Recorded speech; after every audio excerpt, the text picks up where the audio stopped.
ketika kita berinteraksi secara sosial di masyarakat, maka perasaan cinta kepada orang lain itu harus kita tumbuhkan di dalam diri kita, sebagaimana cinta kita kepada diri kita sendiri.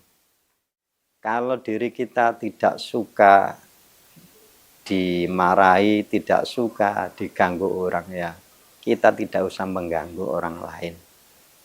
Kalau diri kita tidak suka disakiti oleh orang lain, maka jangan menyakiti orang lain.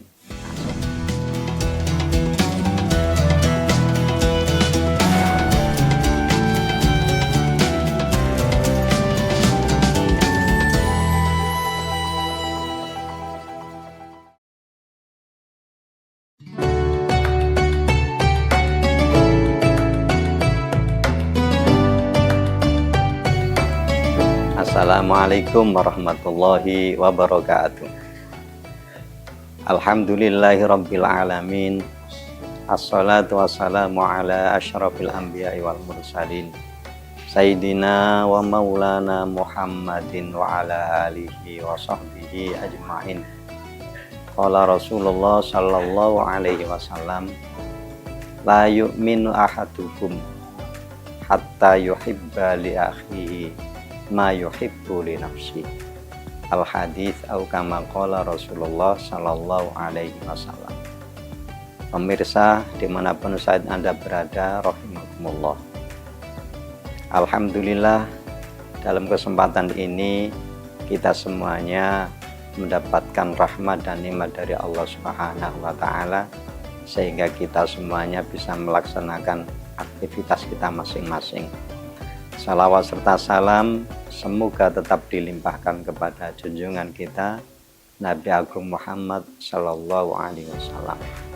Selanjutnya marilah kita selalu bersyukur kepada Allah Subhanahu Wa Taala atas nikmat, rahmat, nikmat yang telah dianugerahkan kepada kita semuanya, baik berupa kesehatan, baik berupa iman atau umur panjang, terutama kita bisa dipertemukan dengan bulan suci Ramadan dan dimampukan oleh Allah untuk bisa melaksanakan puasa pada bulan ini, karena ini adalah nikmat yang sangat besar dan patut untuk disyukuri.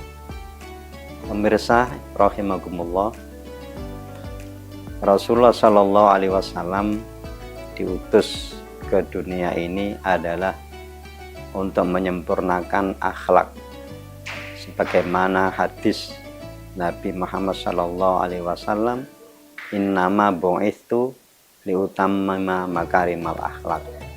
Sesungguhnya aku diutus oleh Allah adalah untuk menyempurnakan akhlak. Akhlak yang ada di dunia ini bermacam-macam, yaitu akhlak kepada Allah, akhlak kepada sesama manusia, akhlak kepada keluarga, kepada orang lain. Semuanya adalah sudah diatur oleh Allah Subhanahu wa taala melalui Rasul kita, yaitu Nabi Muhammad Sallallahu Alaihi Wasallam. Nah, begitu juga pada kali ini kita mengambil tema, yaitu menghindari kesalahan-kesalahan dalam berinteraksi sosial. Pemirsa yang dirahmati Allah, sebagaimana hadis yang telah saya baca bahwa la yu'minu ahadukum hatta yuhibba li akhihi ma yuhibbu li nafsi. Tidak sempurna iman seseorang sehingga dia mencintai orang lain seperti mencintai dirinya sendiri. Hadis ini menandakan bahwa dalam kita berkomunikasi, berhubungan dengan orang lain, harus dengan ada yang namanya cinta. Iman seseorang itu tidak dikatakan sempurna kalau dia mencintai orang lain tidak seperti mencintai dirinya sendiri. Artinya ketika kita berinteraksi secara sosial di masyarakat, maka perasaan cinta kepada orang lain itu harus kita tumbuhkan di dalam diri kita, sebagaimana cinta kita kepada diri kita sendiri. Kalau diri kita tidak suka dimarahi, tidak suka diganggu orang, ya kita tidak usah mengganggu orang lain. Kalau diri kita tidak suka disakiti oleh orang lain, maka jangan menyakiti orang lain. Nah, seperti itu. Kemudian Rasulullah juga mencontohkan, di hadis lain disebutkan wa khaliqin nasa bi khuluqin hasanin, dan pergaulilah manusia dengan budi pekerti yang baik.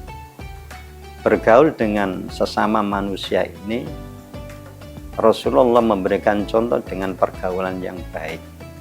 Maka dalam hal ini akar komunikasi memberikan penjelasan yang lebih spesifik tentang bagaimana interaksi dengan orang lain, yang menjadikan supaya tidak terjadi hal-hal yang tidak diinginkan. Contoh umpama menyinggung perasaan orang lain seperti itu. Hal-hal yang seperti ini, yang sekecil ini sebenarnya sudah dicontohkan oleh Nabi kita. Hanya saja para pakar-pakar komunikasi itu memberikan tip, memberikan seni yang baik bagaimana cara berkomunikasi atau berinteraksi dengan orang lain itu menjadi sesuatu yang bisa diterima oleh orang lain. Akan saya nukilkan bagaimana supaya kita dalam berinteraksi dengan orang lain ini menjadi interaksi yang baik dan sesuai dengan tuntunan agama Islam. Yang pertama, ketika kita berkomunikasi dengan orang lain adalah kita aktif untuk mendengarkan. Teori seperti ini sudah banyak disampaikan oleh para pakar-pakar komunikasi, bahwa ketika kita berinteraksi, berbicara dengan orang lain, maka hal yang perlu kita lakukan yang pertama adalah aktif untuk mendengarkan, fokus pada pembicaraan orang lain. Hindari dengan hal-hal yang sibuk, umpamanya dengan HP-an umpamanya.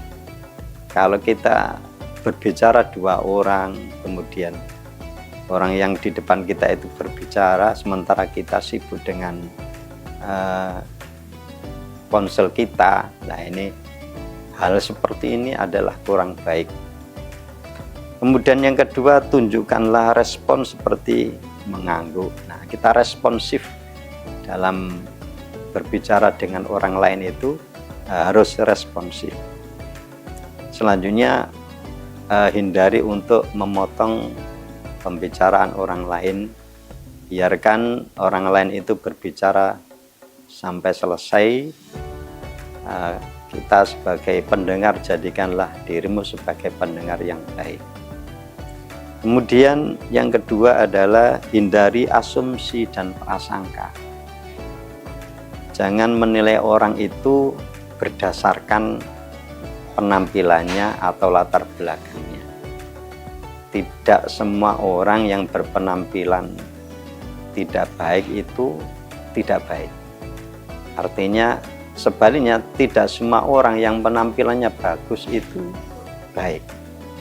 Maka hal yang paling baik adalah kita harus menghindari, jangan sampai kita punya prasangka yang tidak baik kepada orang lain. Kemudian berikutnya adalah memperhatikan bahasa tubuh dan intonasi. Apa itu memperhatikan bahasa tubuh? Yaitu dengan cara kontak mata. Jadi kontak mata kita dengan lawan bicara ini adalah sangat penting. Kemudian intonasi suara ini juga sangat berpengaruh dengan keramah tamahan. Nah, ini seperti itu yang diajarkan oleh agama kita, oleh Rasulullah adalah dengan komunikasi yang ramah tamah, yang ramah.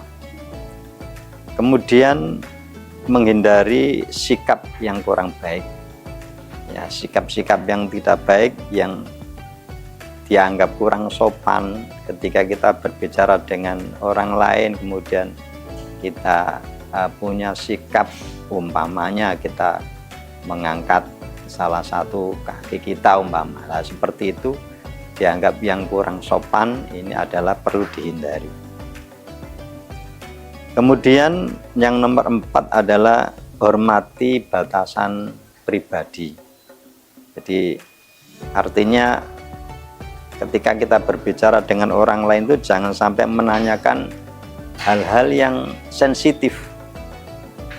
Contoh hal yang sensitif adalah usia. Ini juga sangat itu menjadikan orang tidak nyaman, ya, ketika kita berbicara kemudian tanya tentang hal yang sensitif. Kemudian status. Nah, status ini juga sesuatu yang tidak perlu kita tanyakan. Statusnya apakah masih jejaka atau duda lah, seperti itu adalah kurang baik kalau kita ketika berbicara dengan orang lain bertanya tentang tersebut. Ada lagi yaitu pendapatan penghasilan. Nah, itu juga hal-hal yang sangat sensitif yang tidak perlu ditanyakan. Kemudian ketika melihat lawan bicara kita itu adalah sudah tidak nyaman, maka itu harus kita hindari. Kita alihkan pembicaraan kepada yang lain. Nah, kemudian gunakan empati, yaitu coba dengan memahami perasaan. Empati itu berarti kita mencoba mengikuti perasaan yang diungkapkan oleh lawan bicara kita. Nah, kadang-kadang kita berkomunikasi, berbicara dengan teman kita, mereka curhat. Nah, cobalah untuk memahami dengan perasaan, dengan mengimbangi pertanyaan-pertanyaan yang sifatnya itu adalah berbasis perasaan. Nah, kemudian yang keenam adalah jaga emosi, ya, kita menjaga emosi diri. Jika emosi memanas, nah, beri jeda supaya sebelum mereka merespon. Kemudian ungkapkanlah perasaan dengan tenang dan jelas tanpa adanya pemaksaan. Kemudian yang ketujuh, ketika kita humor, maka humor yang tidak berisiko, humor yang wajar. Kan sangat mungkin kita itu terbiasa untuk humor dengan teman, sudah terbiasa. Nah, hindari humor yang sifatnya berisiko. Contoh humor tentang sara, tentang fisik, umpama ada ciri orang lain itu punya ciri, kemudian kita humor menyebut ciri padahal niatnya humor. Nah, ini juga kurang baik. Kemudian pengalaman pribadi yang pernah dilakukan oleh orang lain itu juga tidak perlu kita jadikan bahan humoran. Kemudian selanjutnya, jika ada kesalahan maka segera akui dan minta maaf. Jika punya kesalahan dengan teman kita, maka harus kita akui dengan sejujurnya dan minta maaf. Dan kita berbicara jujur dengan tujuan adalah untuk memperbaiki hubungan. Kemudian yang ke-9 adalah pelajari perbedaan. Jadi biasanya tidak sama. Kita umpama kita punya teman dan teman itu lama kita tidak bertemu, kemudian bertemu, suatu ketika bertemu, mereka yang sudah punya budaya yang berbeda barangkali begitu, maka harus dipahami. Selanjutnya adalah refleksi diri setelah berinteraksi. Refleksi artinya evaluasi. Nah, evaluasi ini apa yang perlu diperbaiki, evaluasi diri ketika kita berbicara dengan orang lain ini, apa yang perlu diperbaiki. Ketika ada yang kurang baik maka harus diperbaiki.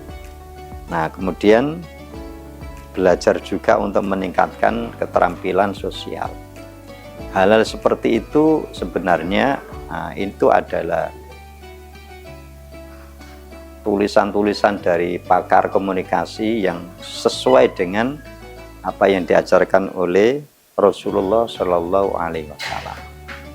Jadi pemirsa dimanapun Anda berada, itu barangkali terkait dengan hal-hal yang ketika kita berkomunikasi dengan orang lain, supaya tidak terjadi hal-hal yang menyinggung perasaan, sehingga menjadikan hubungan antara sesama menjadi hubungan yang harmonis, yang baik.